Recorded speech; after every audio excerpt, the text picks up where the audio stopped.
नमस्कार दर्शक बंधु आपण समस्त को मो हांडीशाला को बहुत बहुत स्वागत। आज हम एकदम ठंडा ठंडा तरबुज जूस बनैबार देखिबा। आशा करछि आज रेसिपी आपण मानको निश्चित भाबे भलो लागिबा। तबे चलंतु देखिना आज रेसिपी। एठी तरबुज मु आधा केजी नेछि।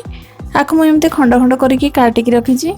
मु याको ग्राइंडिंग जार को बाहर करनोछि।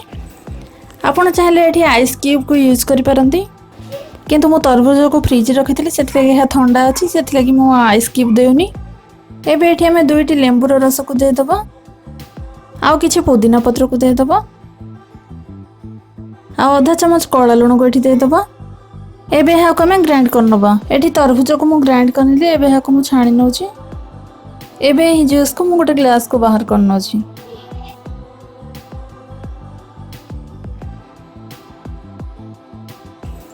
एठी हमरा ठंडा ठंडा तरबुज जूस प्रस्तुत हे गला। ऊपर गोटे पुदीना पत्र को देकी सजी नबा। आशा करछि आज रे रेसिपी आपण मानको निश्चित भाबे भलो लागिबो। पुणी आसीबे आ गोटे नुवा रेसिपी सह। नमस्कार।